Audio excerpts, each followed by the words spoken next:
अध्याय 3 कर्मयोग। अर्जुन ने कहा, हे जनार्दन, हे केशव, यदि आप बुद्धि को सकाम कर्म से श्रेष्ठ समझते हैं तो फिर आप मुझे इस घोर युद्ध में क्यों लगाना चाहते हैं? आपके व्यामिश्रित उपदेशों से मेरी बुद्धि मोहित हो रही है, अतः कृपा करके निश्चय पूर्वक मुझे बताएं कि इनमें से मेरे लिए सर्वाधिक श्रेयस्कर क्या होगा।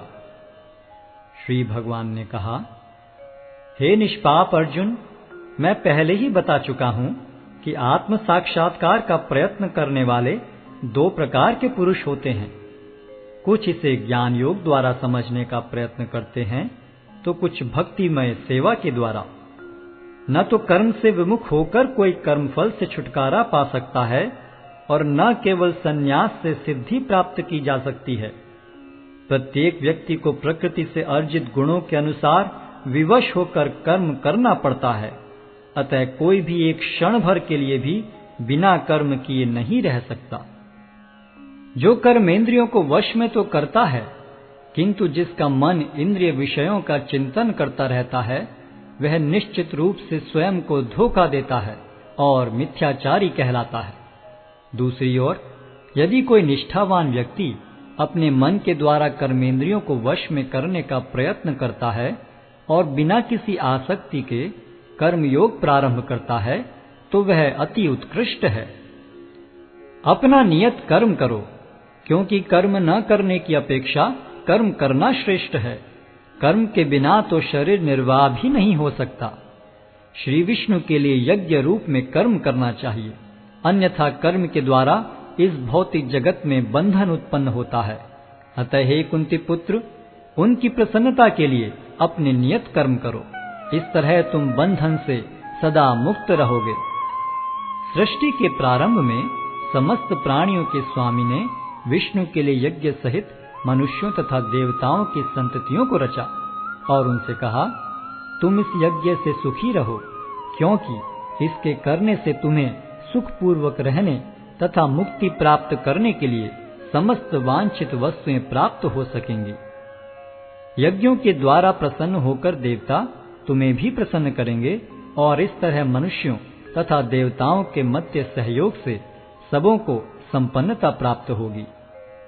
जीवन की विभिन्न आवश्यकताओं की पूर्ति करने वाले विभिन्न देवता यज्ञ संपन्न होने पर प्रसन्न होकर तुम्हारी सारी आवश्यकताओं की पूर्ति करेंगे, किंतु जो इन उपहारों को देवताओं को अर्पित किए बिना भोगता है, वह निश्चित रूप से चोर है। भगवान के भक्त सभी प्रकार के पापों से मुक्त हो जाते हैं, क्योंकि वे यज्ञ में अर्पित किए भोजन प्रसाद को ही खाते हैं। अन्य लोग जो अपने इंद्रिय सुख के लिए भोजन बनाते हैं, वे निश्चित रूप से पाप खाते हैं। सारे प्राणी अन्न पर आश्रित हैं, जो वर्षा से उत्पन्न होता है। वर्षा यज्ञ संपन्न करने से होती है और यज्ञ नियत कर्मों से उत्पन्न होता है। वेदों में नियमित कर्मों का विधान है और ये वेद साक्षात श्री भगवान से प्रकट हुए हैं। फलतः सर्वव्यापी ब्रह्म यज्ञ कर्मों में सदा स्थित रहता है। हे प्रिय अर्जुन, जो मानव जीवन में इस प्रकार वेदों द्वारा स्थापित यज्ञ चक्र का पालन नहीं करता, वह निश्चय ही पाप में जीवन व्यतीत करता है। ऐसा व्यक्ति केवल इंद्रियों की तुष्टि के लिए व्यर्थ ही जीवित रहता है। किंतु जो व्यक्ति आत्मा में ही आनंद लेता है तथा जिसका जीवन आत्म साक्षात्कार युक्त है और जो अपने में ही पूर्णतया संतुष्ट रहता है, उसके लिए कुछ कारणीय कर्तव्य नहीं होता। स्वरूप सिद्ध व्यक्ति के लिए न तो अपने नियत कर्मों को करने की आवश्यकता रह जाती है, न ऐसा कर्म न करने का कोई कारण ही रह जाता है। उसे किसी अन्य जीव पर निर्भर रहने की आवश्यकता भी नहीं रह जाती। अतः कर्मफल में आसक्त हुए बिना मनुष्य को अपना कर्तव्य समझकर निरंतर कर्म करते रहना चाहिए, क्योंकि अनासक्त होकर कर्म करने से उसे परब्रह्म की प्राप्ति होती है। जनक जैसे राजाओं ने केवल नियत कर्मों को करने से ही सिद्धि प्राप्त की, अतः सामान्य जनों को शिक्षित करने की दृष्टि से तुम्हें कर्म करना चाहिए। महापुरुष जो जो आचरण करता है, सामान्य व्यक्ति उसी का अनुसरण करते हैं। वह अपने अनुसरणीय कार्यों से जो आदर्श प्रस्तुत करता है, संपूर्ण विश्व उसका अनुसरण करता है। हे प्रथापुत्र, तीनों लोकों में मेरे लिए कोई भी कर्म नियत नहीं है। न मुझे किसी वस्तु का अभाव है और न आवश्यकता ही है, तो भी मैं नियत कर्म करने में तत्पर रहता हूँ। क्योंकि यदि मैं नियत कर्मों को सावधानी पूर्वक न करूं, तो हे पार्थ, यह निश्चित है कि सारे मनुष्य मेरे पथ का ही अनुगमन करेंगे। यदि मैं नियत कर्म न करूं, तो ये सारे लोग नष्ट हो जाएंगे। तब मैं अवांछित जन समुदाय को उत्पन्न करने का कारण हो जाऊंगा और इस तरह संपूर्ण प्राणियों की शांति का विनाशक बनूंगा। जिस प्रकार अज्ञानी जन फल की आसक्ति से कार्य करते हैं, उसी तरह विद्वान जनों को चाहिए कि वे लोगों को उचित पथ पर ले जाने के लिए अनासक्त रहकर कार्य करें।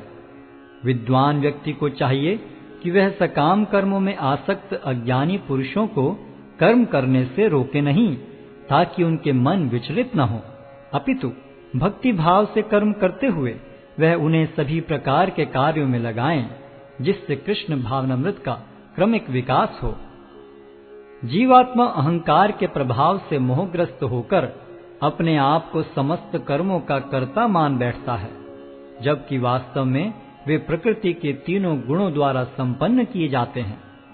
हे महाबाहो, भक्ति भाव में कर्म तथा सकाम कर्म के भेद को भली भांति जानते हुए जो परम सत्य को जानने वाला है, वह कभी भी अपने आप को इंद्रियों में तथा इंद्रिय तृप्ति में नहीं लगाता। माया के गुणों से मोहग्रस्त होने पर अज्ञानी पुरुष पूर्णतया भौतिक कार्यों में संलग्न रहकर उनमें आसक्त हो जाते हैं। यद्यपि उनके ये कार्य उनमें ज्ञानाभाव के कारण अधम होते हैं, किंतु ज्ञानी को चाहिए कि उन्हें विचलित न करे। अतः हे अर्जुन, अपने सारे कार्यों को मुझ में समर्पित करके मेरे पूर्ण ज्ञान से युक्त होकर लाभ की आकांक्षा से रहित, स्वामित्व के किसी दावे के बिना तथा आलस्य से रहित होकर युद्ध करो। जो व्यक्ति मेरे आदेशों के अनुसार अपना कर्तव्य करते रहते हैं और ईर्ष्या रहित होकर इस उपदेश का श्रद्धा पूर्वक पालन करते हैं, वे सकाम कर्मों के बंधन से मुक्त हो जाते हैं। किंतु जो ईर्ष्यावश इन उपदेशों की उपेक्षा करते हैं और इनका पालन नहीं करते, उन्हें समस्त ज्ञान से रहित, दिग्भ्रमित तथा सिद्धि के प्रयासों में नष्ट भ्रष्ट समझना चाहिए। ज्ञानी पुरुष भी अपनी प्रकृति के अनुसार कार्य करता है, क्योंकि सभी प्राणी तीनों गुणों से प्राप्त अपनी प्रकृति का ही अनुसरण करते हैं। भला दमन से क्या हो सकता है? प्रत्येक इंद्रिय तथा उसके विषय से संबंधित राग द्वेष को व्यवस्थित करने के नियम होते हैं। मनुष्य को ऐसे राग तथा द्वेष के वशीभूत नहीं होना चाहिए, क्योंकि ये आत्म साक्षात्कार के मार्ग में अवरोधक हैं। अपने नियत कर्मों को दोषपूर्ण ढंग से संपन्न करना भी अन्य के कर्मों को भली भांति करने से श्रेयस्कर है। स्वीय कर्मों को करते हुए मरना पराये कर्मों में प्रवृत्त होने की अपेक्षा श्रेष्ठतर है, क्योंकि अन्य किसी के मार्ग का अनुसरण भयावह होता है। अर्जुन ने कहा, हे वृष्णिवंशी, मनुष्य न चाहते हुए भी पाप कर्मों के लिए प्रेरित क्यों होता है? ऐसा लगता है कि उसे बलपूर्वक उनमें लगाया जा रहा हो। श्री भगवान ने कहा, हे अर्जुन, इसका कारण रजोगुण के संपर्क से उत्पन्न काम है, जो बाद में क्रोध का रूप धारण करता है और जो इस संसार का सर्वभक्षी पापी शत्रु है।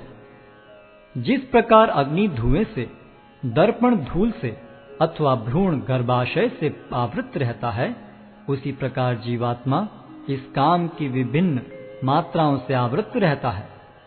इस प्रकार ज्ञान में जीवात्मा की शुद्ध चेतना उसके काम रूपी नित्य शत्रु से ढकी रहती है, जो कभी भी तुष्ट नहीं होता और अग्नि के समान जलता रहता है।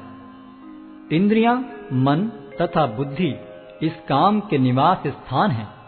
इनके द्वारा यह काम जीवात्मा के वास्तविक ज्ञान को ढककर उसे मोहित कर लेता है। इसलिए हे भरतवंशियों में श्रेष्ठ अर्जुन, प्रारंभ में ही इंद्रियों को वश में करके इस पाप के महान प्रतीक काम का दमन करो और ज्ञान तथा आत्म साक्षात्कार के इस विनाशकर्ता का वध करो। कर्मेंद्रियां जड़ पदार्थों की अपेक्षा श्रेष्ठ हैं। मन इंद्रियों से बढ़कर है, बुद्धि मन से भी उच्च है और वह आत्मा बुद्धि से भी बढ़कर है।